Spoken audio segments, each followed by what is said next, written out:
So how do Republican senators feel about that? Senator John Kennedy, Republican from Louisiana and a member of the Judiciary Committee, is in focus now. Senator, thank you for joining us today. First of all, what is your immediate reaction to what he just said? Disgust. But first, I want to say something positive, Harris. Rest in peace, Meatloaf. He was one of the greatest vocalists and rock and rollers of all times. One of his best songs was Paradise by the Dashboard Lights, and I hope he's in paradise right now. I think he is. Now, let me answer your question. The Democratic congressman, he takes his cues from his leader, President Biden. I don't hate anybody. I look for grace wherever I can find it. Let me tell you, I've spent time with him. President Biden is a nice guy. He is. Is President Biden a perfect person? No. Does he try to do better every day? Also no. Therein lies the problem. He keeps trying to stuff more diapers down the toilet. He goes down to Georgia 2 weeks ago and demonstrated raw gut racial demagoguery. And that's what the congressman is just parroting, the clip that you just showed. President Biden basically said to tens of millions of Americans who don't want to have an election month, who want to have an election day, who believe that if you vote, you ought to have to prove you are who you say you are. He basically told all the tens of millions of Americans who believe that they are Bull Connor, George Wallace racists. Now, it offended me. It offended tens of millions of Americans. I was offended when Vice President Harris, when she was run against President Biden in the primaries, I was offended when she all but called President Biden a racist for not supporting getting 10-year-old kids up at 4:30 in the morning and busing them for 2 hours. Lots of Americans opposed, black and white opposed the busing. She called him a racist for it. I thought that was racial demagoguery. This is not helping our country. It is not helping our country at all. And I'll just say this. The American people are getting pretty tired of being called a racist or a traitor or a Nazi because they don't agree with the president's woke neo-socialist agenda. And that is why his poll numbers are on a journey to the center of the earth. And he needs to stop it. Senator, I want to bring in now the minority leader in the Senate, Mitch McConnell, hitting back on President Biden's claim that Republicans don't stand for anything. Let's watch. My good friend, the president, got it wrong once again. If the president starts acting like a moderate, like he campaigned, we can do business. The reason we've not been speaking recently this year is because he adopted the Bernie Sanders prescription for America. What's your reaction to that? I think McConnell's right. Look, the American people who voted for President Biden thought they were getting the second coming of President Obama. They got the second cousin of Bernie Sanders. That's not what they wanted. I like Bernie, but he tested negative for president. He lost. And President Biden or whoever's advising him have told him, I don't care what the president says. He's adopted Bernie Sanders' agenda. And that's not what the American people want. And he's also said, if you don't agree with me, President Biden has said, you're a Bull Connor, George Wallace racist. So when he was asked about that low?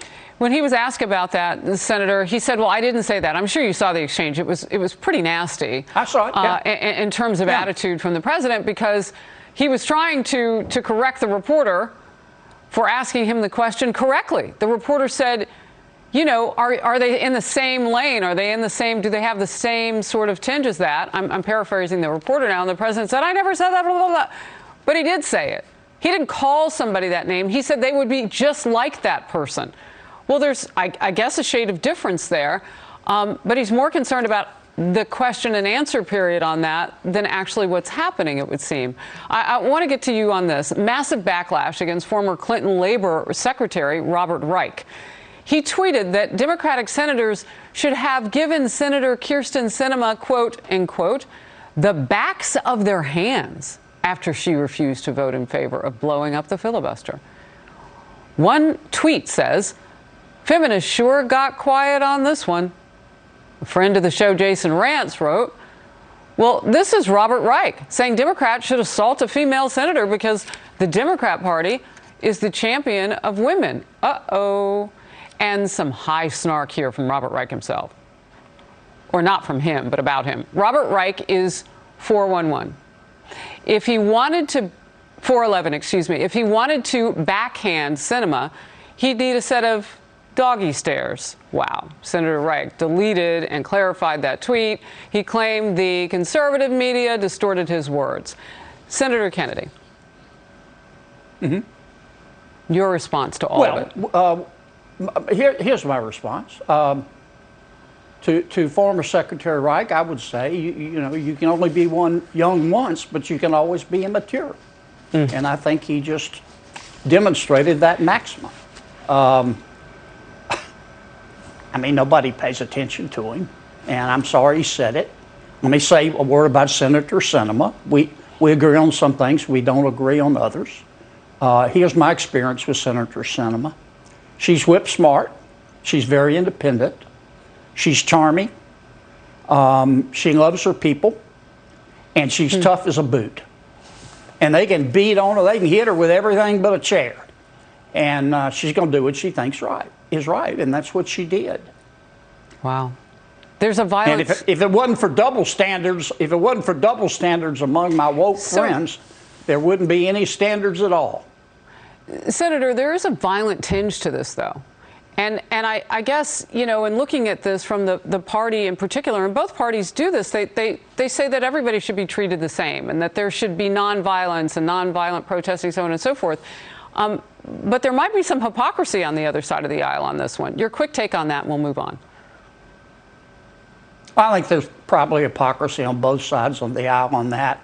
But I also believe that my Democratic colleagues are wrong to call everybody in the Milky Way a racist who doesn't agree with them. All right. Liberal media gushing over President Biden's Wednesday news conference. They apparently missed the messy part when he took on Russia and Ukraine and the questioning on that about the legitimacy of the midterms, and at one point yelled at a reporter. Here's just a taste from an MSNBC analyst. Let's watch together. To go for an hour and 50 minutes, hour and 45 minutes, and not screw up, really demonstrably not screw up really at all. It's really hard to do that. The best answer was, hey, if you think I'm senile and I'm doddering, you get up here and try to do an hour and 45 minutes in front of you and your colleagues and not screw up. He didn't. I thought it was the best demonstration of the fact that the president's mind is perfectly fine. Okay. And what do you say, Senator?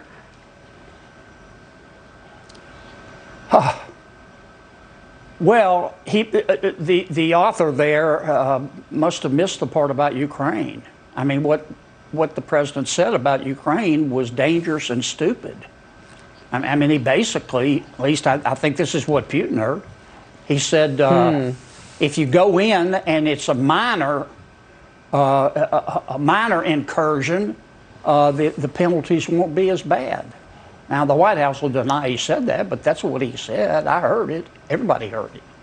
And, weakness invites the wolves. You got to be armed for peace. And the Biden administration for a month has just sat here like a bump on a log sucking on their teeth.